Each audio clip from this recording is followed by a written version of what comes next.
Number 10. Last question na to, class, ha? 10 points to. Sana madali lang itanong ni ma'am. Mukhang mapaperfect ko to Ano? Ang full name ni Jose Rizal. Full name? Akala ko full name niya na yun. Dinuro ba yan ni ma'am? Kung nakikinig talaga kayo sa discussion natin, alam nyo kung anong full name niya. Alam ko lang yung full name ng crush ko. Ano ba kasi full name niya? So wala palang nakikinig sa akin, ha? Sige, perfect sa exam ang makakasagot sa akin. Ma'am, alam ko po. Okay, Cheska, ang full name ni Jose Rizal ay Jose Protasio Rizal Mercado y Alonso Rialonda. Very good! Perfect ka na, ha? Yes, thank you, ma'am. Ma'am, bakit pa ba namin kailangan pag-aralan yung full name ni Rizal? Itatanong ba yun sa amin kapag mag-a-apply na kaming trabaho? Oo nga, ma'am. Parang di naman kailangan pag-aralan yan. Perfect na sana ako, eh. Pinag-aaralan natin siya kasi marami siyang nagawa at naiambag sa bayan natin. Kayong dalawa, ano naiambag nyo?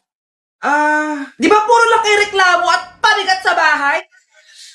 Sabi ko nga po, ma'am. Good morning, ma'am. Ang laki ng tiyan mo, Samantha. Buntis mo ako, ma'am. Hello, ma'am. Sko, ano nangyari sa mga estudyante ko? Lo, blessing kaya to, ma'am. Blessing? Nauna pa kayo sa akin, ha? Okay, nagets nyo ba? Ano yung maingay na yon? Ma'am, sorry po. Lumabas na kasi yung anak ko, eh. Tama na, baby. Ma'am, nawawala yung anak ko.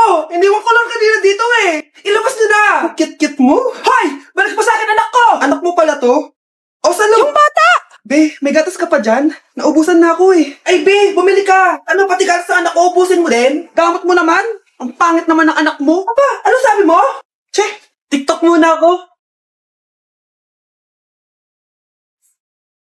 Uy, be, puro ka TikTok dyan. Yung anak mo, lumabas na ng room. Baka malaglag yung sa hagdan. Halaan mo, para matuto siya. Hala, walang kwentang nanay to. O anak, magluluto na ako ng ulam natin. Anong gusto mo ulam? Pinakbet? Ayoko ng gulay na. Ayoko yung pinakbet na yan. Fried chicken? Nakakasawa na yung fried chicken na yan, Nay. Gusto ko yung may sabaw. Ang arte mo naman, anak. Anong gusto mo? Sopas? Sopas? Para naman tayo nasa lamay niyan eh. Gusto ko yung may baboy. Alam ko na. Sinigang na baboy. Ano naman yan, anak, ha? Ba't tumitila-dila ka dyan? Di ba alam yun, Nay? Si Alden? Diyos ko, kaka-tiktok mo na naman yan eh. Ano na naman pinapanood mo, ha? Ay, naku mga bata ngayon. Nakakatakot na kayo. Ay, salamat makakapagpahinga na ako. Hindi ko rin makakatulog na ako. Ano naman yan? Be, nasan yung part mo sa research? Kailangan na natin yun. Kakauwi ko lang, tama. Tayo ay nasa bahay. So, ang mga schoolworks, yung mga research, iwan natin yan sa school. So, kapag kakauwi ko lang at gusto ko matulog, imbes na wag kang tumawag, anong ginawa mo? Nasaan yung research natin? Tapos mo na ba? Be, kakauwi ko lang. Hindi ako robot. Kailan ako tumawag sa'yo at nagganap ng research na kakauwi mo lang? Never. Ang tawag doon, konsiderasyon. Hindi naman tayo babagsak kung magpapahinga tayo, di ba, be? Malilate na kasi tayo, kailangan natin magpasa. Aba, be, pwede ba ako magpahinga? Hindi lang naman sa school umiikot yung buhay ko. Kaya nung tumawag ka, napagano'n ako, oh. Aba, sira ulo to, ah. Kakauwi ko lang, ah. Pahinga din tayo, be. Baka bago natin mapass yung research natin, mapass away tayo. Sige na. Dok, bakit ka meron neto, ha? Bakit may picture ka ng nawawala akong anak? Hindi mo ba talaga ako naaalala? Hindi. Sabihin mo sa akin, buhay pa ba ang anak ko? Umalis ka na. Marami pa akong gagawin. Buhay pa ba ang anak ko? Oo! Buhay na buhay ako! Ako ang anak mo na iniwan mo sa palengke dati! Nagtataka ka? Isa na akong trans ngayon. Alam mo, buti na lang may mabait at mayamang pamilyang kumukup sa akin. Kaya maganda yung naging buhay ko. Tignan mo, naging doktor pa ako. Kaya salamat sa'yo at iniwan mo ko. Anak, hinanap kita. Umasa ako na babalik ka. Hindi na importante yan.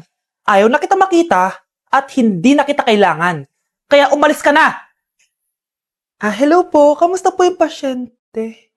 Dok, si nanay naman yung nagkasakit. Kamusta na siya? Okay naman.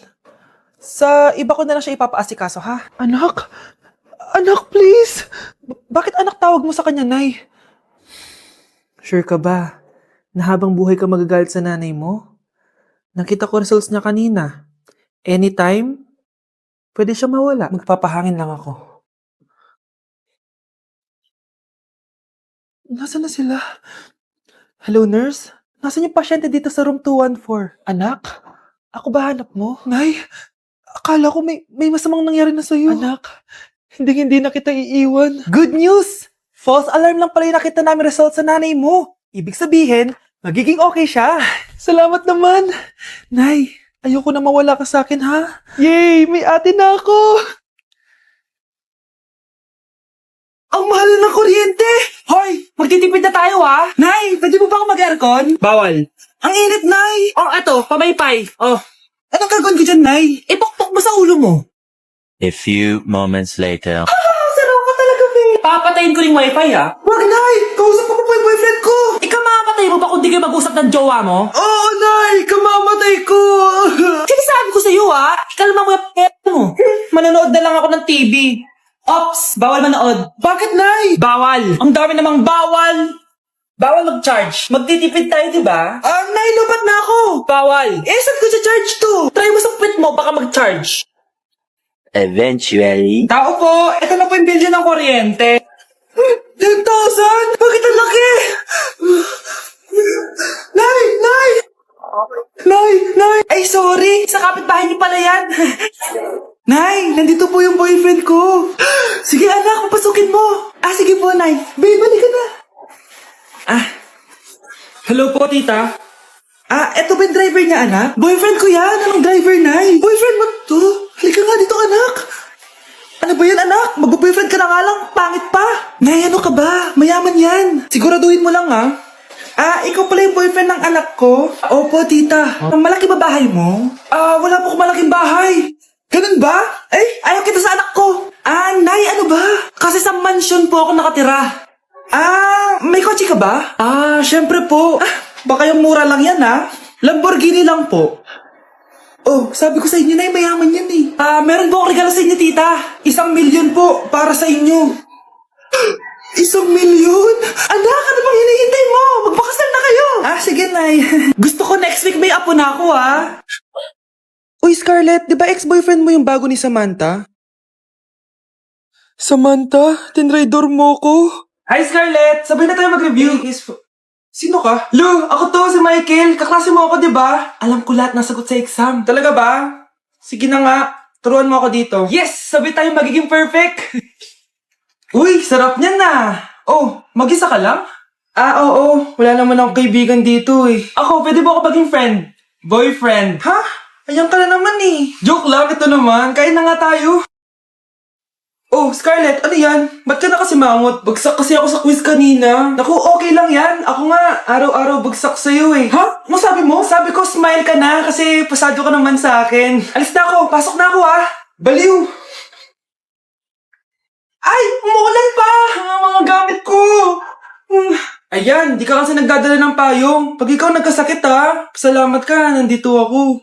Michael, ba't nandito ka pa? Hatid na kita sa bahay niyo, baka mapano ka pa. Gusto ko safe kang makauwi. Lo, sige na nga. Nasaan ka? Scarlett? Michael?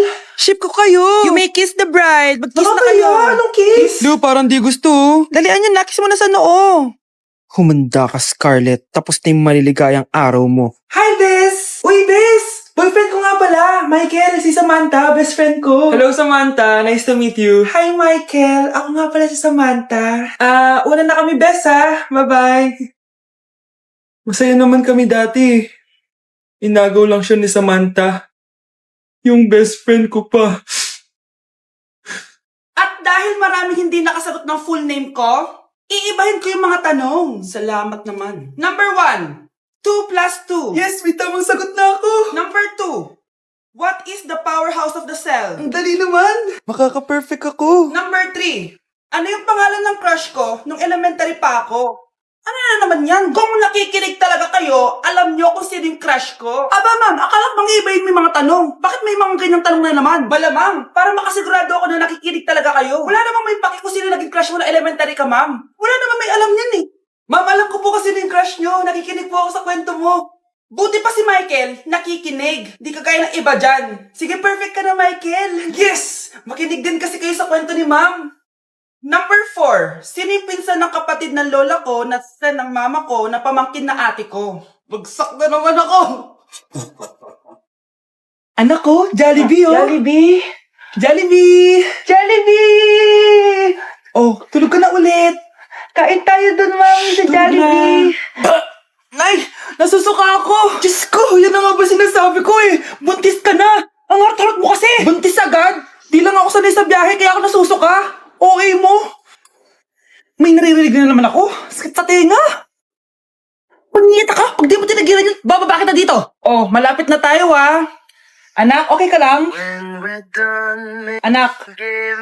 Anak! Nay, wow! Feeling nasa music video ah! Nay, naiina ako! Kuya driver, pahinto muna sa gas station, ihilang yung anak ko. Ay, salamat, makakapag-CR na din ako. Oh, nasa loob na ba yung lahat? Tara na, sasada ko na to. Nay, tapos na ako. Nay? Oh anak, maganda na kayo, dito na tayo. Teka, nasa si Kyle? Nay, ba't niyo ako iniwan? Anak, malapit na umuwi yung tatay mo. Talaga, Nay? Nakaka-excite naman. Tsaka pala, anak, mag-face-to-face class na kayo bukas. Maganda ka na, ha? Face-to-face? Paano ko sasabihin kay nanay na buntis ako? A few moments later. Kain ka lang, anak, ha? Ah, sige po, Nay.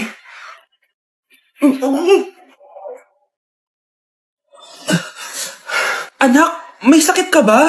Wala po, Nay. Buntis ka? Opo, Nay. Kaya di po ako pwede mag-face-to-face. Paano ka mabubuntis eh wala ka naman jowa? Meron po akong jowa, Nay. Tinago ko po sa inyo. Okay lang yan, anak. Tanggap pa rin kita. Darling, andito na ako. Andito na pala tatay mo. Darling, eto na pala yung anak natin. Hi, Tay.